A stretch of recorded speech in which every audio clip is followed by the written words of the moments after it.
দেখেন ঢাকা বিশ্ববিদ্যালয়ে সূর্য সেনের নামে হল আছে।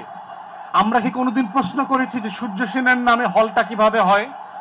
কিন্তু নবাব সলিমুল্লাহ মুসলিম হলের নাম থেকে মুসলিম শব্দটা কেন কেটে দেওয়া হয়েছে?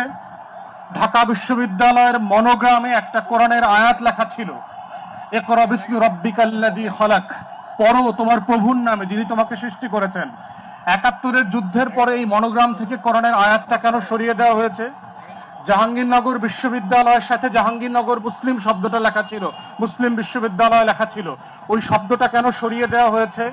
কাজী নজরুল ইসলাম কলেজের সাথে ইসলাম ছিল, ইসলাম শব্দটা কেন সরিয়ে দেওয়া হয়েছে?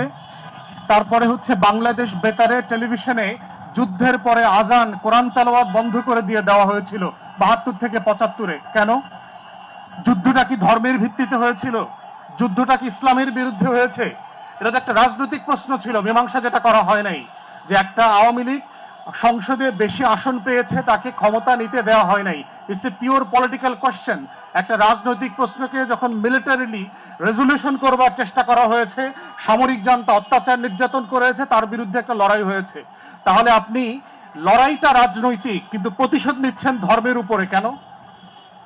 তাহলে এর ভিতর থেকে হচ্ছে এই লড়াইয়ের প্রশ্ন, ন্যায্যতা তৈরি হচ্ছে যে আসলে এই রাষ্ট্র কাদেরকে নাই করে দিতে চায়, কাদেরকে হ্যাঁ বলতে চায়। আমরা চিন্তা করে দেখেন তো, ক্ষুদিরামের কথা পড়তে গিয়ে, ক্ষুদিরামের গান গাইতে গিয়ে আমাদের চোখ থেকে কত পানি পড়েছে।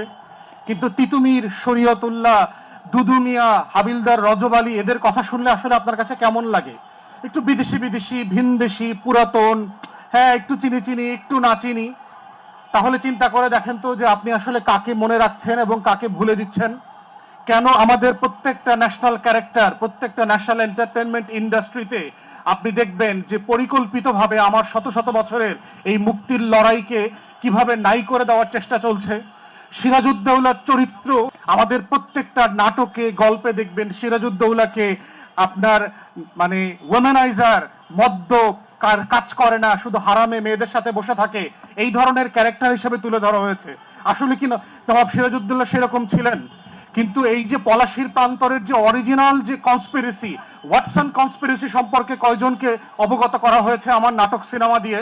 যে ব্রিটিশ ইস্ট ইন্ডিয়া কোম্পানির কর্মকর্তা ওয়াটসন, মির্জাফর অনেক পরে আসছে, ফার্স্ট স্টেজে জগৎ শেঠ, রবিচাঁদ, রায়দুল্লভ, কৃষ্ণপদ চৌধুরীরা মিলে যে এইখানে নবাবকে যে পতন ঘটাতে হবে, যুদ্ধ করতে হবে, যুদ্ধের পরে কাকে ক্ষমতায় বসাবো সেই প্রশ্নের আলোচনাতে আসছে মির্জাফরকে ক্ষমতায় বসাইতে হবে। তাহলে সেই ওয়াটসন কনস্পিরেসি সম্পর্কে আমাদের কয়টা নাটক সিনেমাতে আমাদেরকে জানানো হয়েছে?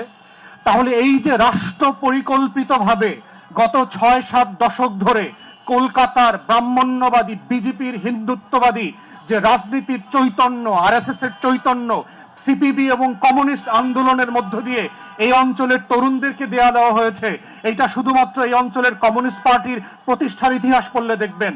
এই কমিউনিস্ট পার্টির প্রতিষ্ঠা হয়েছে কিন্তু কলকাতায়। ৬৫০-র উপরে কলকাতার কমিউনিস্ট পার্টির সদস্যকে অ্যাসাইনমেন্ট দিয়ে বাংলাতে পাঠানো হয়েছিল শুধুমাত্র সংগঠন তৈরি করবার জন্য। তাহলে এই যে লড়াইয়ের পিছনের লড়াই, বাকশালের আলোচনা যখন করছে, কারা কারা এই বাকশালের ক্যারেক্টার ছিল, সেই আলোচনাগুলো কি আমরা করেছি? আমাদের নাটক সিনেমায় একমাত্র বন্ধু রাষ্ট্র হিসাবে যাকে আমাদের সাথে পরিচয় করিয়ে দেওয়া হয়েছে, তাকে আসলে আমরা কিভাবে দেখছি?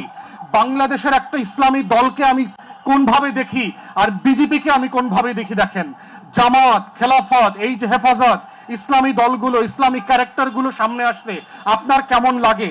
আর বিজেপির মোদী, অমিত শাহ, হেমন্ত, শুভেন্দু, দিলীপ ঘোষকে দেখলে আপনার কেমন লাগে? এই কেমন লাগাটার মধ্যে হচ্ছে কালচারাল ফ্যাসিবাদ জড়িয়ে আছে, এবং এইটা বুঝতে না দেওয়ার মধ্য দিয়ে হচ্ছে আমার শত শত বছরের এই মাটির যে লড়াই, ইনকিলাবের লড়াই, আজাদির লড়াইকে ঢেকে দেওয়া হয়েছে।